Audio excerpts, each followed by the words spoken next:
여러분, 이상하지 않아요? 세상이 불안할수록 뉴스가 무서울수록 왜 카드 결제 알림은 더 자주 울릴까요? 지갑이 열리는 순간은 기쁠 때가 아니라 대개 겁이 날 때입니다. 오늘은 그 이야기 하려고 합니다. 불안할수록 지갑이 열린다. 그리고 그 불안을 아주 정교하게 상품으로 만들어 파는 사람들. 우리가 모르는 사이 우리 마음을 장바구니에 담게 만드는 방식 말이죠.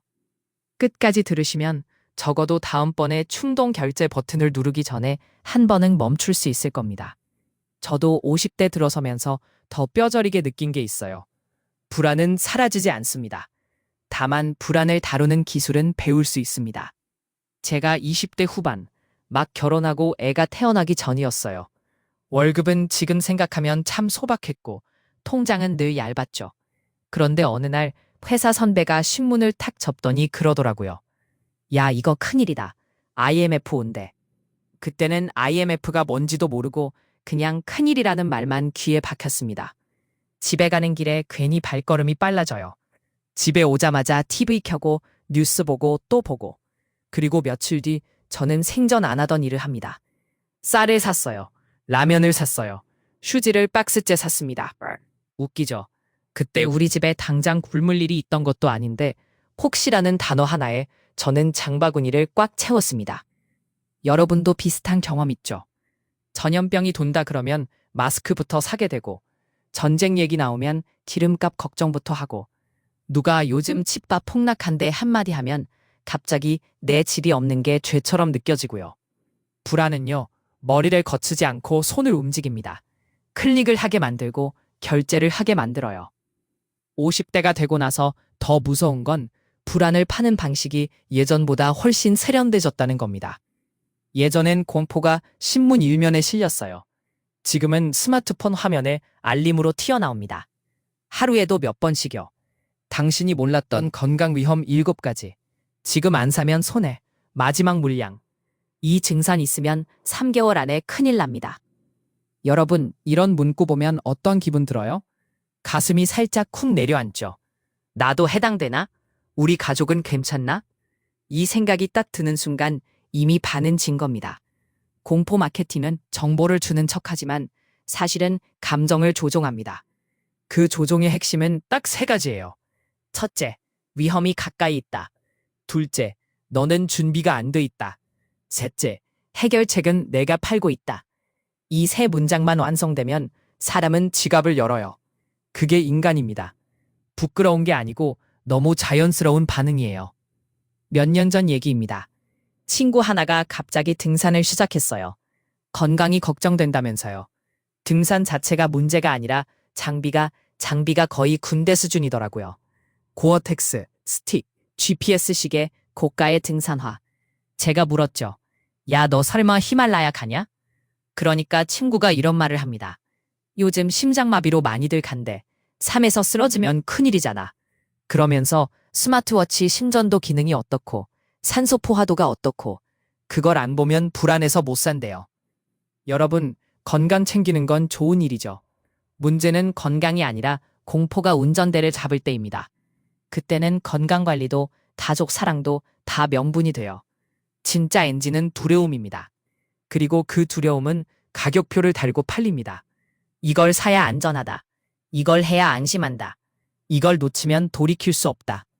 그런데 생각해 봅시다. 정말 그게 안전을 파는 걸까요? 아니면 안심이라는 기분을 파는 걸까요? 안심은요, 순간이에요. 한 번 결제하면 잠깐 편해집니다. 그 다음 날 또 다른 불안이 와요. 그리고 또 결제. 이게 반복되면 우리는 안심을 구독하게 됩니다. 돈 버는 사람들은 그걸 압니다. 불안은 반복 결제를 만든다는 걸요. 보험을 예로 들어볼게요. 보험 자체가 나쁘다는 얘기 아닙니다. 필요하죠. 저도 들어놓은 거 많습니다. 그런데 어느 순간부터 보험이 준비가 아니라 겁이 되기 시작해요. 상담사가 이렇게 말하죠. 혹시 뇌혈관 가족력 있으세요? 요즘 50대에도 암 많이 나오세요. 이 특약은 지금 아니면 가입 못 하실 수도 있어요. 이 말을 듣는 순간 내 머릿속엔 이런 장면이 펼쳐집니다. 병원 복도, 수술실, 가족의 울음, 통장 잔고. 아직 일어나지 않은 일을 이미 겪은 사람처럼 느끼게 만들어요. 그때 우리는 계산하지 않습니다. 이 보험이 내 상황에 필요한가? 내가 감당할 수 있는 금액인가? 이런 질문은 뒤로 밀려요. 대신 이런 질문만 남습니다. 만약에 내가 그때 가입 안 했으면? 공포는 만약으로 사람을 붙습니다. 그리고 그 만약은 끝이 없어요. 또 하나, 요즘은 투자도 공포로 움직입니다. 제가 40대 때 주변에서 주식이다 부동산이다 한창 불붙을 때가 있었어요. 그때 제일 무서운 말이 뭔지 아세요? 너만 없어. 너만 몰라. 지금 안 타면 평생 못 사. 이건 탐욕 같죠? 근데 바닥에는 공포가 있어요. 뒤처질까봐 무서운 거예요. 내 가족이 가난해질까봐 무서운 거예요. 내가 무능력해 보일까봐 무서운 거예요. 그 공포를 누가 이용하냐? 자극적인 썸네일, 단정적인 말투, 확실하다는 문장, 그리고 마지막에 딱 한 줄. 지금 들어와야 합니다. 여러분, 세상에 확실한 게 어디 있어요? 그런데 불안할 때는 확실하다는 말이 마약처럼 들립니다. 권인을 멈추게 해주거든요. 불안을 잠깐 끊어주니까요. 하지만 그 대가가 뭡니까? 우리는 판단을 외주줍니다. 내 인생 결정을 누군가의 말 한마디에 맡기게 되죠. 그러면 불안 장사는 비단 큰 돈에서만 일어나는 게 아닙니다. 일상에서 더 자주 터집니다. 예를 들어 새벽에 휴대폰 보다가 이런 광고 뜨죠. 피부 나이 10년 어려지는 비밀. 이거 안 하면 50대부터 급격히 늙습니다. 여러분, 저는 50대입니다. 늙는 게 무섭지 않다고 하면 거짓말이죠. 거울 앞에서 목주름 한번 보면 솔직히 마음이 씁쓸해요. 그 틈을 파고드는 겁니다. 당신은 지금 망가지고 있다. 이걸로 막아라. 지금 아니면 늦는다. 그러면 우리는 자존심까지 결제합니다. 나 아직 괜찮은 사람이다 라는 증명서처럼요. 다이어트도 비슷합니다. 이 음식 먹으면 몸에 독. 이거 한 숟갈이면 지방이 녹습니다.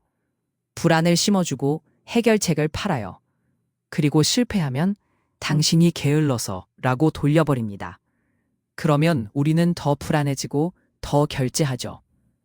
여러분, 혹시 최근에 이거 안 하면 큰일 나 라는 생각 때문에 산 물건이 있나요? 그걸 샀을 때 진짜 필요한 마음이었나요? 아니면 불안을 잠재우고 싶은 마음이었나요? 어쩌면 제가 살아보니까요. 불안은 없애는 것이 아니라 구별하는 것이더라고요. 진짜 위험과 팔기 위해 만든 공포는 다릅니다. 진짜 위험은 되게 조용합니다. 체크리스트처럼 차분하게 대비하면 됩니다. 근데 팔기 위해 만든 공포는 시끄러워요. 알림이 오고 마감이 있고 항정이 있고 단정적인 말이 있습니다. 그리고 무엇보다 마음이 급해져요. 그래서 저는 요즘 제 자신에게 이렇게 물어봅니다. 첫 번째, 지금 내가 느끼는 감정은 공포인가 필요인가? 필요는 차분해요. 공포는 심장이 빨라집니다. 두 번째, 이걸 오늘 안 사면 내일은 정말 손해인가? 대부분은 내일 사도 됩니다. 오늘만이라는 말은 대개 판매자의 사정이에요. 세 번째, 이 문제는 돈으로만 해결되나?